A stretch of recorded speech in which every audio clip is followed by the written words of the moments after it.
नमस्कार, मी Sunita Bulkul cooking with Sunita Bulkul मध्ये तुम्हा सर्वांचं खूप खूप स्वागत आहे। सगळ्यात पहिले तुम्हा सगळ्यांना जन्माष्टमीच्या खूप खूप शुभेच्छा। त्याच निमित्ताने आज आपण इथे मेवा पाक किंवा सुक्या मेवाची बर्फी असं बोलतात त्याला, ते बनवतोय। खूप छान टेस्टी लागते आणि श्रीकृष्णाला याचा भोग लावला जातो। चला तर मग रेसिपीला सुरुवात करू।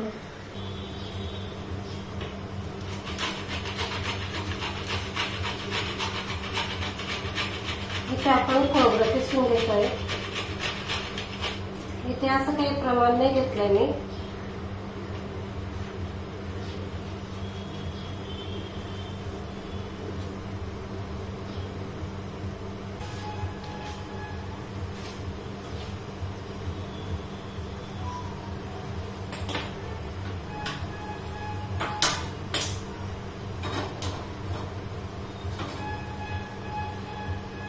तर इथे आपण खोबरं किसून बाजूला ठेवलेलं आहे। कढई पण चांगली तापलेली आहे। जाड तळाची कढई घ्यायची। त्याच्यामध्ये आपण आता 2 चमचे तूप टाकते मी।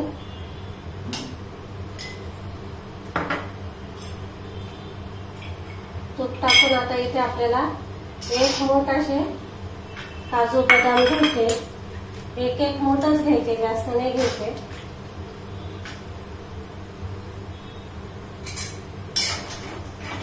किंवा तुम्ही तुमच्या आवडीनुसार इथे काजू बदाम किंवा ड्रायफ्रूट जे आहेत ते तुम्ही आवडीनुसार कमी जास्त करू शकता।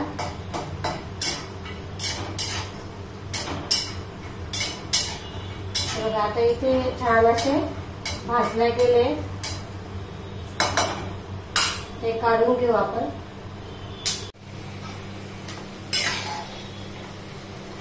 इथे काढून घ्यायचे आता आपल्याला।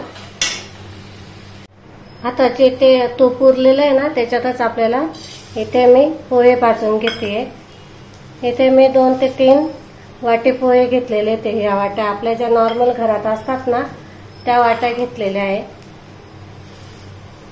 3 वाटी पोहे घेतलेले ते। आता आपल्याला हे जे पोहे आहेत ना, हे असे चांगले भाजून घ्यायचे, पण त्याचा कलर नाही बदलू द्यायचा। मस्त छान असे कुरकुरीत भाजून घ्यायचे। इथे तुम्ही पोह्याच्या ऐवजी मखाना भेटतो ना बाजारात, तोही वापरला तरी चालेल, त्याची पण चव मस्त लागते। पण आपण इथे सुदामाचे जे पोहे असतात ते वापरले, मस्त छान असे कुरकुरीत भाजून घ्यायचे।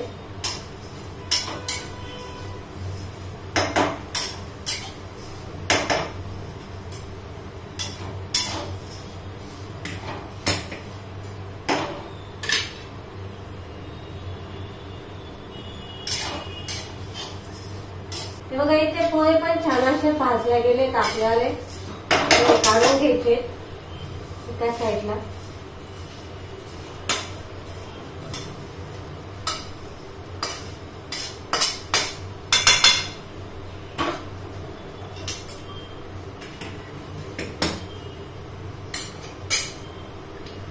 तर याच्यामध्ये आपल्याला थोडंसं तूप टाकायचं आहे, 1 चमचा भर। हे जे खोबरं आहे ना, हे पण असं भाजून घ्यायचंय छान आपल्याला।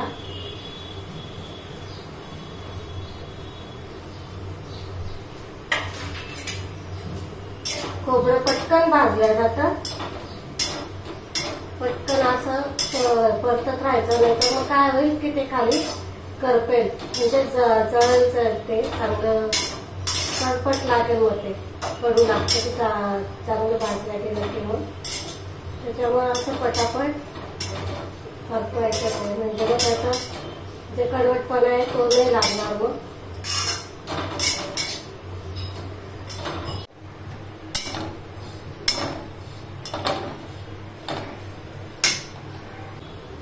आता आपण पुन्हा इथे थोडंसं तूप टाकते मी। 1 ते 1.5 चमचा तूप टाकलेलं आहे। इथे आपण मनुके घेतोय, 1 मूठच घेतोय मी।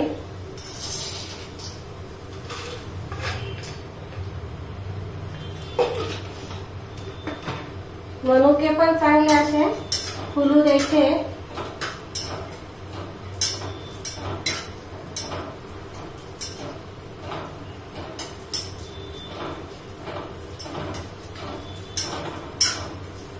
हे बघा असे फुलू द्यायचे मस्त, लगेच फुलल्या जातात ते। हे बघा खोबरं पण आपलं किसून भाजून घेतलेलं आहे। इथे काजू, बदाम, याला मनुके आणि इथे हे पोहे छान असं सगळे भाजून घेतलं आपण। आता मिक्सरला बारीक करू एक एक। हे बघा आता आपण इथे ना पहिले पोहे करून घेऊ बारीक। हे बघा किती छान असे कुरकुरीत झालेले, ते असेच भाजायचे। स्लो गॅसवर मस्त भाजले जातात आणि सारखं हलवत राहायचं, नाही तर मग खाली ते करपतात। तर आधी आपण पोहे दळून घेऊ। जास्त बारीक नाही दळायचे आपल्याला, रवा दळायचे ते। हे बघा इथे आपले मस्त असं रवा दळून झालेले पोहे। आता हे काढून घेऊ। आता त्याच मिक्सरच्या भांड्यामध्ये काजू बदाम दळून घ्यायचेत आपल्याला।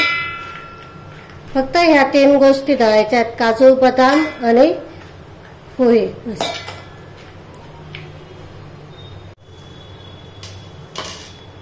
हे बघा असं मस्त दळून घ्यायचं। जास्त बारीक पावडर नाही करायची, थोडं रवाळ ठेवायचं, म्हणजे खायला छान असं लागतं ते मस्त, म्हणून मग थोडं रवाळ ठेवायचं। आता इथे आपलं पोहे, काजू बदाम ते दळून झालेलं आहे। आता इथे आपण कढई गरम करायला ठेवू। तर हे पोह्यांमध्येच आपल्याला हे जे आहे ना हे टाकून घ्यायचंय, काजू बदामचे पूड।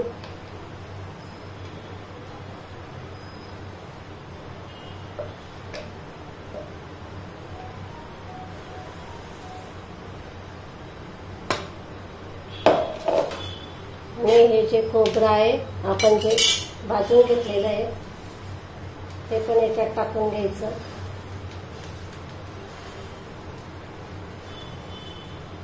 थोडंसं चुरा करून टाकलं की मस्त मिक्सचर होतं मग ते।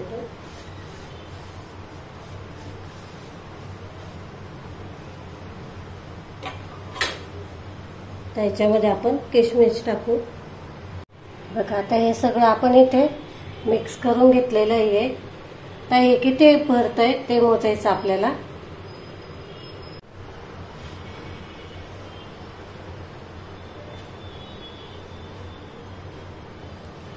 हे बघा तर इथे मी एक एक वाटी करून मोजून घेते हे सगळं।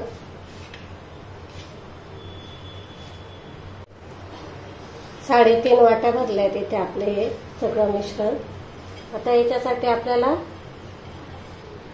1.5 ते पावणे 2 कप आपल्याला इथे गुळ घ्यायचा आहे। तो पण गुळ आपल्याला किसून घ्यायचा आहे। बघा इथे मी गुळ येणं किसून घेतलेला आहे। आता हा तो किती भरतो आपण ते बघू।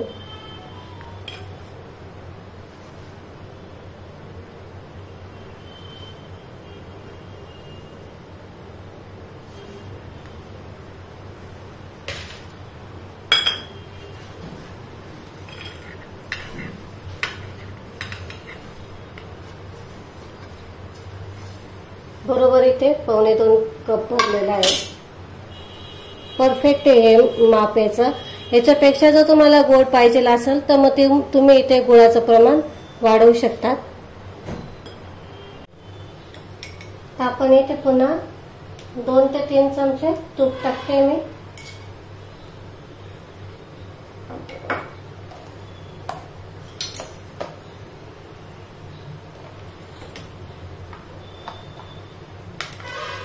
तर इथे आपण खसखस टाकायचे, 2 चमचे खसखस आहे। छान फुलू द्यायची खसखस।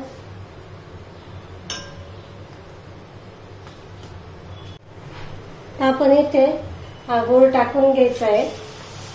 गुळाचा आपल्याला पाक वगैरे नाही करायचा आहे, फक्त मेल्टो तर आपल्याला परतून घ्यायचा आहे हा गूळ।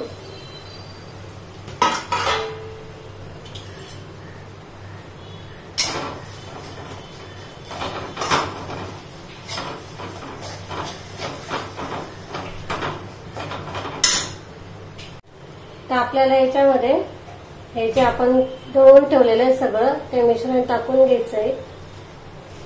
आपण गुळाला पाक वगैरे काही करत नाहीये, फक्त तुपामध्ये पिघळाला का लगेच हे टाकून घ्यायचंय.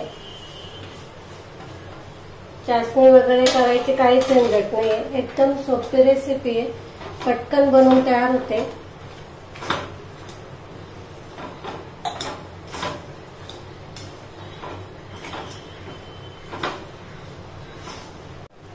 तर आपण याच्यामध्ये थोडं पाणी घालायचंय, जास्त नाही घालायचं. 1 ते 2 चमचे घालायचं फक्त. आणि पाणी आपल्या इथे नॉर्मल आहे, गरम नाही वगैरे काही नाही, नॉर्मल आहे. पाणी टाकल्याने काय होतं, मस्त छान अशी नरम बनते आपली जे बी आपण हे बर्फी मावा वगैरे काय ते करतोय ना. आणि गुळ पगळायला पण मस्त मदत होते मग त्याच्याने. म्हणून मग इथे फक्त 1 ते 2 चमचे पाणी टाकायचं आहे. हे बघा असं मस्त परतून घ्यायचंय.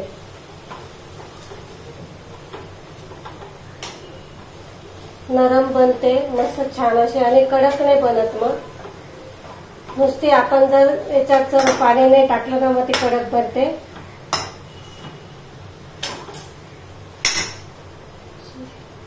कोणी याला मेवा पाक पण बोलतं, आपल्या इकडं बर्फी बोलतात याला. आता ही आपण काढून घेऊ एका ताटामध्ये. बघा झालेली आहे. आता ही ताटात काढून घ्यायची लगेच.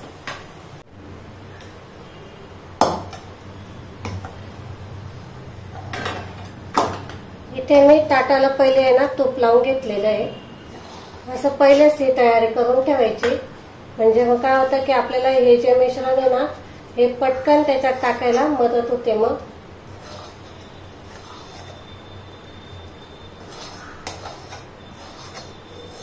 आता हे जे आहे ना हे असं सगळीकडे व्यवस्थित फैलवून घ्यायचंय. तुम्ही इथे ट्रेचा पण वापर करू शकता. ट्रे नसेल तर असं एखादी ताटली घेतली किंवा असं ताट घेतलं तरी चालतं. हे सगळीकडे आता आपल्याला पसरवून घ्यायचं व्यवस्थित. हे बघा हे कड्या आहेत ना अशा उलटण्याने किंवा एखाद्या चमच्याने वगैरे असं व्यवस्थित करून घ्यायचं. आणि हे गरम गरम असतानाच करायचं. तर आपण गार्निशिंगसाठी इथे मी काजू बदाम पिस्त्याचे काप टाकते. ऑप्शनल आहे, तुम्हाला आवडत असेल तर टाका, नसेल आवडत नाही टाकले तरी चालेल. काही खोबऱ्याचे काप पण टाकते.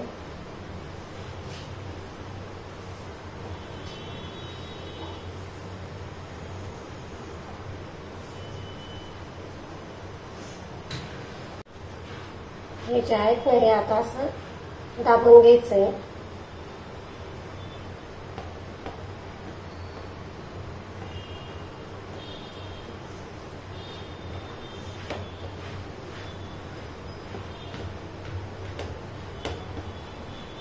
आता हे आपल्याला हलकं थोडं थंड होऊ द्यायचं, जास्त पण नाही थंड होऊ द्यायचं. पूर्ण थोडं हलकं गरम असलं की मग याचे काप करायचे आपल्याला.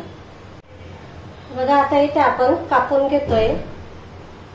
तुम्हाला ज्या आकाराच्या कापायच्या त्या आकाराच्या कापून घ्या किंवा लहान मोठी साईज. इथे मी चौकोनी कापून घेते आणि मीडियम साईज ठेवते मी. इथे एक काढून घेऊ आपण, दाखवते मी तुम्हाला काढून.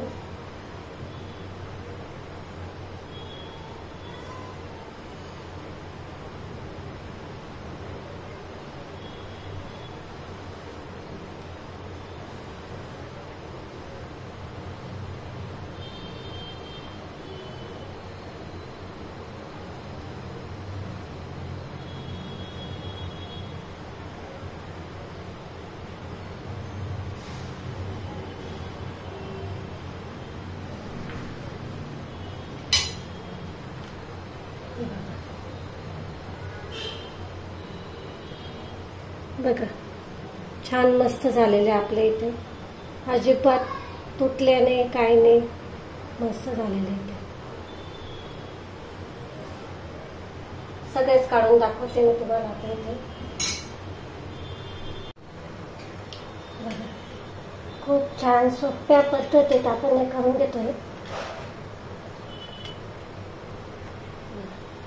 मस्त आपोआप निघू राहिल्या, त्यांच्या मनानेच निघू राहिल्या बघा. किती छान झालेले ते बघा.